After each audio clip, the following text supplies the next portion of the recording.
Hi everyone, welcome back to Bankers Byte. तो दोस्तों, आज का जो वीडियो है उसमें हम बात करेंगे आईबीपीएस का जो एग्जामिनेशन है, जो अपकमिंग एग्जामिनेशन है अपना 2025 में, उन सभी के बारे में कंप्लीट एक डिटेल एनालिसिस। तो आप सभी को तो पता है कि एसबीआई क्लर्क का जो मेंस एग्जाम है वो अभी खत्म हो चुका है। एंड अभी के लिए जो 2024 का रिमेनिंग जो बैंकिंग एग्जामिनेशन है, एक है एसबीआई पीओ का मेंस। उस एग्जाम के लिए भी काफ़ी कम स्टूडेंट अपियर हुए होंगे, तो उसको थोड़ा सा साइड में रख के अब एसबीआई क्लर्क में से मूव करके हम सीधा आएंगे अपना आईबीपीएस का जो 2025 के लिए एग्जामिनेशन होने वाला है। कैलेंडर हालांकि रिलीज हो चुका है एंड उस कैलेंडर को हम आज पूरा डिटेल एनालिसिस के साथ देखेंगे, क्या कुछ एग्जामिनेशन है एंड किस डेट पे एग्जाम शेड्यूल है एंड अभी के लिए कितने टाइम है प्रिपरेशन करने के लिए। आगे जो वीडियो आएगा उसमें हम देखेंगे पूरा सिलेबस वगैरह कि क्या कुछ सिलेबस है, एग्जाम पैटर्न क्या है, आईबीपीएस अंडर में जो चेंजेस हुआ है, मेजर चेंजेस जो हुआ है पिछले साल पहला चेंजेस हुआ था जो मेनली ग्रामीण बैंक के लिए हुआ था, उन सभी के बारे में डिटेल एनालिसिस के साथ समझेंगे। तो अभी काफी टाइम बचा है प्री सिलेक्शन को, तो उसी हिसाब को अगर हम देखें तो पहले हम देखते हैं अपना जो आईबीपीएस कैलेंडर है। तो चलिए पहले अपना जो लैपटॉप के स्क्रीन के ऊपर मूव करते हैं। तो दोस्तों, आप सब देख पा रहे होंगे कि आप सभी के सामने डिस्प्ले हो चुका है आईबीपीएस का जो कैलेंडर। मैं थोड़ा सा इसको जूम करता हूँ। आई थिंक अब सभी को अब सब कुछ क्लियरली विजिबल होगा। आईबीपीएस का इधर लोगो आ चुका है, जो टेंटेटिव कैलेंडर है उसका, आरआरबी का एंड आईबीपीएस का जो पीओ एंड क्लरिकल का, सब कुछ आप सभी के सामने है। जो डेट है, सबसे पहले अगर हम आरआरबी की बात करें, आईबीपीएस आरआरबी का, तो दो एग्जाम होता है उसका। एक ऑफिसर स्केल का होता है जो कि पीओ का, एंड दूसरा होता है उसका क्लरिकल एग्जाम आईबीपीएस का आरआरबी क्लर्क का। तो जो पीओ का एग्जामिनेशन है ऑफिसर स्केल 1 का, उसका जो प्री एग्जामिनेशन है वो स्टार्ट हो रहा है अभी के लिए जो 2025 का 27 जुलाई को उसका पहला एग्जाम होगा। एंड उसके बाद 2 अगस्त को दूसरा एग्जाम एंड 3 अगस्त को तीसरा एग्जाम। टोटल 3 डेज में उसका एग्जाम कंडक्ट होगा जो आरआरबी पीओ का। उसी में से पहला एग्जाम 27 जुलाई को है एंड दूसरा 2 अगस्त एंड 3 अगस्त को है। एंड सीधा लगभग 40 दिन के गैप में एक मेंस एग्जाम कंडक्ट होगा उसी का, आरआरबी पीओ का, जो कि 13 सितंबर 2025 को उसका एग्जाम अभी शेड्यूल है। उसी हिसाब से अगर हम देखें ऑफिसर स्केल 2 एंड 3 के लिए, तो उसका जो मेंस एग्जाम है वो 13 सितंबर 2025 को ही एग्जाम शेड्यूल है, जो कि PO and officer scale 1 and 2 and 3 सभी का जो मेंस एग्जाम है वो एक ही डेट में है। अगर आप पीओ के लिए अप्लाई कर रहे हैं तो 13 सितंबर 2025 को एग्जाम है। अगर आपके पास स्पेशलिस्ट डिग्री है और स्पेशलिस्ट ऑफिसर के लिए आप सेकंड या फिर थर्ड स्केल के लिए अप्लाई कर सकते हैं, तो आपका भी एग्जामिनेशन जो मेंस एग्जामिनेशन है वो 13 सितंबर 2025 को कंडक्ट होगा। एंड अब हम मूव करते हैं आरआरबी का जो क्लरिकल एग्जामिनेशन होता है। जो क्लरिकल एग्जामिनेशन में पहला जो एग्जाम होगा अपना प्री का, वो है अगस्त को, 30 अगस्त 2025 को फर्स्ट एग्जाम होगा। उसके बाद 6 सितंबर एंड 7 सितंबर को 2 दिन में एग्जाम होने वाला है। टोटल 3 डेज में एग्जाम होगा, जो कि अगस्त में 1 दिन एंड सितंबर में 2 दिन, 30 अगस्त एंड उसके बाद 6 सितंबर एंड 7 सितंबर को एग्जाम होगा। टोटल 3 डेज में एग्जाम उसका आरआरबी प्री का कंडक्ट होने वाला है। उसके बाद उसका जो मेंस एग्जामिनेशन है, मेंस एग्जामिनेशन थोड़ा सा ज़्यादा टाइम आपको देखने को मिलेगा। जैसे कि आप इधर से देख सकते हैं 7/9/2025 से सीधा 9/11/2025, सीधा नवंबर में ही एग्जाम होगा उसका मेंस एग्जामिनेशन आपका आरआरबी का क्लरिकल का। इस बार क्या हुआ है, जो 2025-26 के लिए जो कैलेंडर आया है उसमें थोड़ा सा हमें गैप देखने को मिला है। बाकी उतना गैप पहले नहीं मिलता था, इस बार थोड़ा सा गैप हमें देखने को मिला है एग्जामिनेशन में। तो ये एक टेंटेटिव कैलेंडर है। टेंटेटिव बैंकिंग का वही होता है जो कैलेंडर रियल में आता है, जो डेट रियल में शेड्यूल होता है। अभी तक उतना ऐसा हुआ नहीं है कि आईबीपीएस का जो कैलेंडर रिलीज हुआ है उसी हिसाब से एग्जाम ना हुआ हो। तो एग्जामिनेशन का जो डेट आप सभी के सामने डिस्प्ले हो रहा है उसी डेट फाइनल है, उसी डेट में ही एग्जाम होगा। तो जब हम नेक्स्ट मूव करते हैं अपना आईबीपीएस का पीओ एंड क्लरिकल में, तो आईबीपीएस का इधर से देख सकते हैं पीओ का जो पहला प्री एग्जाम होगा वो होने वाला है आपका 4 अक्टूबर 2025 एंड 5 अक्टूबर 2025, 11 अक्टूबर 2025 को, 4, 5 एंड 11 अक्टूबर 2025 को इसका एग्जाम होगा, प्री एग्जामिनेशन आईबीपीएस पीओ का। एंड उसका जो मेंस एग्जामिनेशन होगा सीधा 29 नवंबर 2025 को एग्जामिनेशन उसका होने वाला है। एंड जब हम स्पेशलिस्ट ऑफिसर की अगर हम बात करें, आईबीपीएस के अंडर का जो स्पेशलिस्ट ऑफिसर होता है उसका 22 नवंबर 2025 एंड 22 नवंबर 2025 को 2 डेट में एग्जाम है। पीओ का है 4, 5, 11 टोटल 3 डेज में एग्जाम होगा। मेंस एग्जामिनेशन उसका 29 नवंबर को एग्जाम होगा। स्पेशलिस्ट ऑफिसर का प्री होगा 22 एंड 23 नवंबर, एंड उसका जो मेंस एग्जामिनेशन होगा 4 जनवरी 2026 के लिए, सीधा अगले साल ही एग्जाम होगा उसका स्पेशलिस्ट ऑफिसर का। तो ये हो गया उसका पीओ एंड स्पेशलिस्ट ऑफिसर। जब हम सीएसए में कस्टमर सर्विस एसोसिएट या फिर आप आईबीपीएस क्लर्क ही कहते हैं उसे, तो उसको जब हम मूव करते हैं उसी में, तो ये एग्जाम इस बार 4 डेट में देखने को मिला है, 6, 7, 13 एंड 14, 6, 7, 13 एंड 14 आपका दिसंबर में एग्जाम होगा। अभी हुआ है ये अप्रैल से सीधा दिसंबर में एग्जाम होगा अपना आईबीपीएस क्लर्क का। काफी टाइम बचा है अपने पास। इसी आईबीपीएस क्लर्क के लिए काफी बच्चे अप्लाई, काफी स्टूडेंट वो फिल करते हैं फॉर्म। इस बार 4 डेट में एग्जामिनेशन हुआ है, तो मान सकते हैं, थोड़ा सा एस्टिमेट लगा सकते हैं इस बार थोड़ा सा वैकेंसी हमें देखने को मिल जाए, क्योंकि 4 डेट में एग्जाम होना मतलब 16 शिफ्ट में एग्जाम होगा। 16 शिफ्ट में एग्जाम होने का मतलब है थोड़ा सा वैकेंसी इस बार देखने को मिल सकता है। एंड उसका अगर हम मेंस एग्जाम को देखें तो मेंस एग्जाम सीधा 1 फरवरी 2026 को है। सीधा अगले साल फरवरी में 1 फरवरी 2026 को इसका एग्जाम देखने को मिल सकता है। तो इस बार क्या हुआ है, जो डेट्स में थोड़ा सा चेंजेस हुआ है, चेंजेस इन द सेंस कि थोड़ा सा गैप मिला है हमें एग्जामिनेशन के बीच में। जो प्री एंड मेंस एग्जामिनेशन होता है उसी के बीच में पिछले साल या फिर उससे आगे अगर हम देखें, एस्टिमेट करें, तो उतना हमें गैप नहीं मिल पाता था। तो इस साल थोड़ा सा गैप हमें देखने को मिला है। एंड ये तो हो गया डेट। अब हम बात करते हैं आगे जो उसका प्रोसेस ऑफ रजिस्ट्रेशन होता है। एंड प्रोसेस ऑफ रजिस्ट्रेशन से पहले मैं एक, अगर आप बिगिनर्स हैं तो एक चीज़ मैं आप सभी को बता देता हूँ। जो एग्जामिनेशन होता है वो 2 या 3 स्टेज में कंडक्ट होता है। जैसे कि अगर हम आईबीपीएस आरआरबी का अगर हम बात करें तो आईबीपीएस आरआरबी में क्या होता है, पहला स्टेज होता है अपना प्रीलिम एग्जामिनेशन। प्रीलिम जब आप क्लियर करते हैं तो आप अपियर होते हैं मेंस एग्जामिनेशन में, एंड मेंस आप जब क्लियर करते हैं तो अपियर होते हैं आपका इंटरव्यू स्टेज में। इसी हिसाब से अगर आप देखें तो जो एग्जामिनेशन का जो स्टेज होता है, 3 स्टेज में टोटल जो ऑफिसर स्केल का शेड्यूल होता है, सेम उसी तरह आईबीपीएस पीओ का भी है। पहला है प्री, दूसरा है मेंस एंड तीसरा है आपका इंटरव्यू। उसी हिसाब से शेड्यूल होता है। बट आप अगर आरआरबी को देखें तो आरआरबी एक स्पेशलिस्ट ऐसा होता है कि आप पर्टिकुलर एक स्टेट के लिए आप अप्लाई कर सकते हैं ऑफिसर स्केल के लिए भी। ऐसा नहीं है कि आप पूरा ऑल इंडिया लेवल पे आप अप्लाई कर रहे हैं। ग्रामीण बैंक का सबका एक स्टेट का, हर एक स्टेट का अपना अपना एक सेपरेट उसका ग्रामीण बैंक रहता है। तो उसी हिसाब से आप जो ग्रामीण बैंक का ऑफिसर हो गया या फिर क्लरिकल ग्रेड हो गया उसी स्टेट के लिए, या फिर आप दूसरे स्टेट से अगर अप्लाई कर सकते हैं तो उसी हिसाब से आप अप्लाई कर सकते हैं। बट आईबीपीएस पीओ पूरा एक सेंट्रल लेवल का एग्जाम होता है, ऑल इंडिया लेवल एग्जाम होता है। तो उसी को आप पूरे एक सेपरेट स्टेट के लिए अप्लाई नहीं कर सकते, एक ही बार में अप्लाई होगा, पूरा ऑल इंडिया लेवल पे एग्जाम होगा, उस हिसाब से आपका सिलेक्शन प्रोसेस भी होगा। 3 स्टेज में एग्जाम होगा, पहला प्री, दूसरा मेंस एंड तीसरा आपका इंटरव्यू। सेम अगर हम क्लरिकल में अगर हम मूव करते हैं तो आईबीपीएस आरआरबी का जो क्लरिकल एग्जाम होता है वो 2 स्टेज में एग्जाम होता है। 2 स्टेज में आपका एग्जाम खत्म हो जाएगा। पहला है आपका प्रीलिम एग्जामिनेशन, दूसरा है आपका मेंस एग्जामिनेशन। ओके। एंड जब हम आईबीपीएस क्लर्क की अगर हम बात करें, आईबीपीएस क्लर्क का भी सेम है, प्री एंड मेंस एग्जामिनेशन के बाद आपका पूरा सिलेक्शन प्रोसेस खत्म होगा।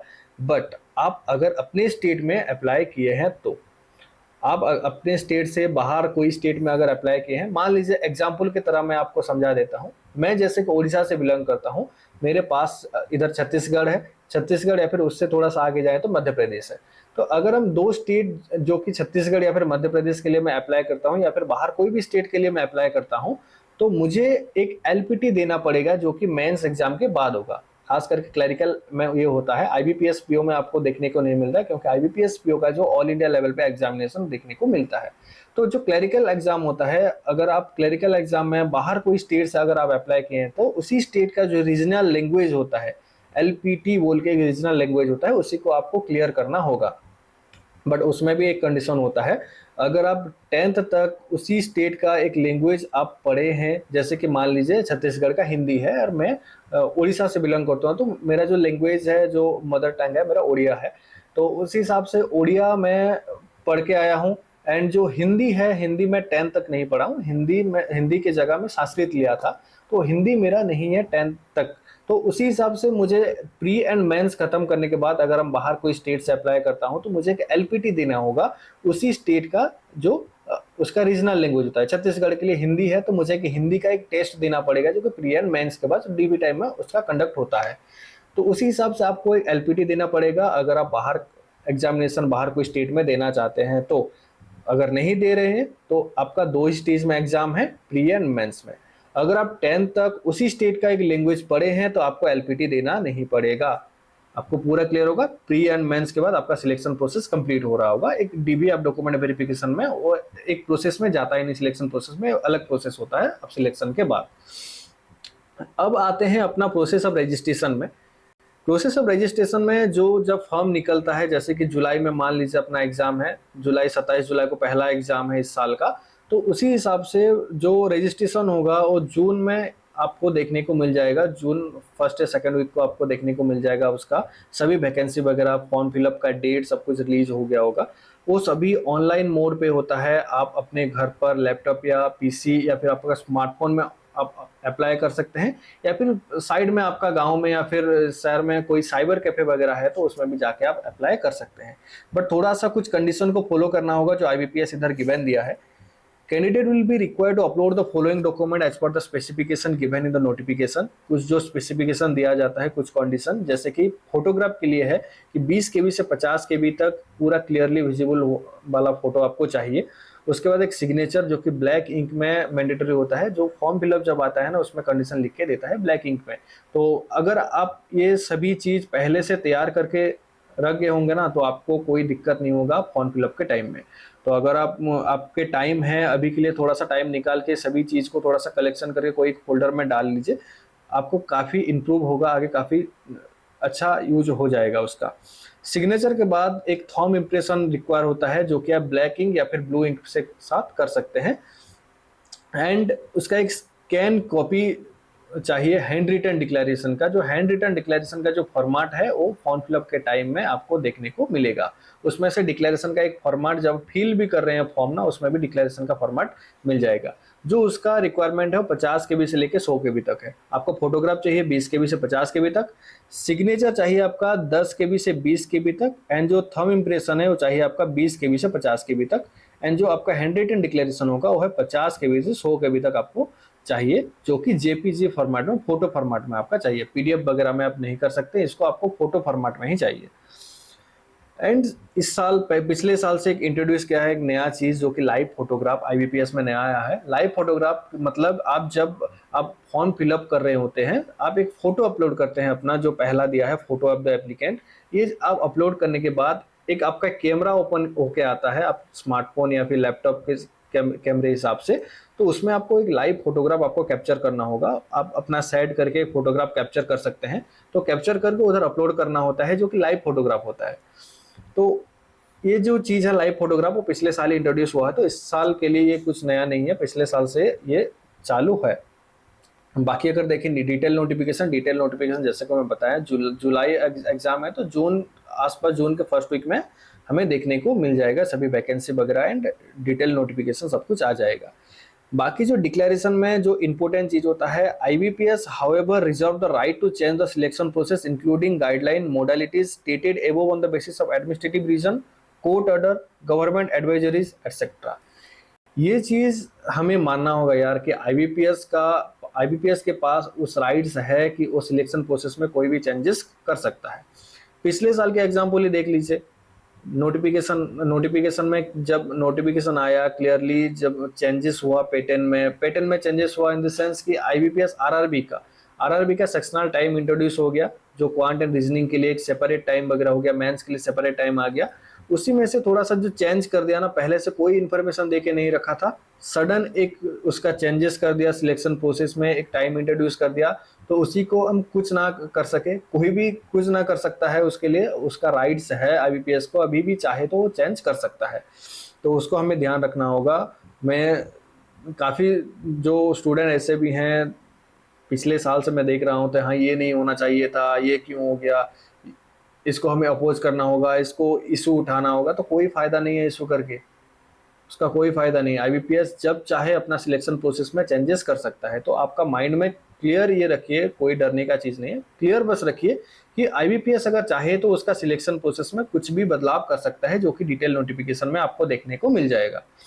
ओके, तो ये हो गया उसका कंप्लीट जो पीडीएफ अभी के लिए जो आईबीपीएस की तरफ से कैलेंडर रिलीज हुआ है, 15 जनवरी 2025 को रिलीज हो गया है।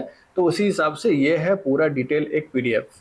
आप सभी को क्लियर हो गया होगा कि क्या कुछ इस बार डेट्स है एग्जामिनेशन का, जो अपकमिंग बैंकिंग एग्जामिनेशन है, मेजर बैंकिंग एग्जामिनेशन अगर हम बात करें तो इसमें तो सब कुछ क्लियर हो गया है। बाकी जो अपकमिंग वीडियो होगा उसमें एक सीरीज टाइप का हम स्टार्ट करेंगे। सीरीज टाइप का ये पहला वीडियो भी है।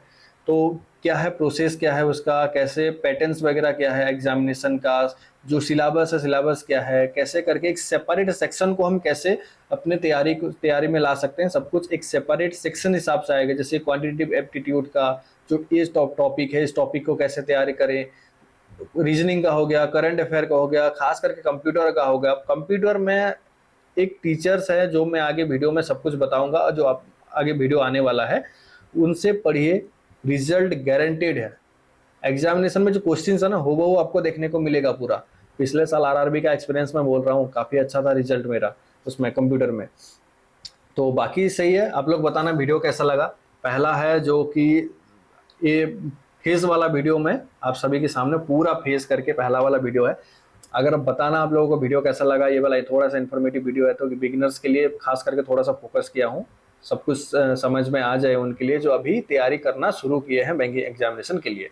बाकी आगे तो बेहतर होगा, सब कुछ बेहतर तरीके से कोशिश करेंगे वीडियो आप सभी के सामने अपलोड करने के लिए। बाकी मॉक टेस्ट रेगुलर आएगा। इस बार थोड़ा सा सेटअप के लिए टाइम इस बार काफ़ी चला गया, 6-7 दिन या फिर लगभग 10 दिन हो गया एग्जामिनेशन के बाद, कोई भी वीडियो में अपलोड नहीं कर पाए। ये जो वीडियो मैं फर्स्ट अपलोड करूंगा अभी, एंड उसी के बाद सब कुछ वीडियो कंटिन्यू आएगा। वीडियो अगर अच्छे लगे तो लाइक कर देना, चैनल को सब्सक्राइब कर देना। ऐसा ही और इन्फॉर्मेटिव वीडियो आप सभी के सामने लेके आऊँगा। एंड बेल आइकन को जरूर प्रेस कर देना है ताकि वीडियो जब आए आपको पहले नोटिफिकेशन उसका मिल जाए। तो चलिए मिलते हैं अगले वीडियो में, तब तक के लिए थैंक यू।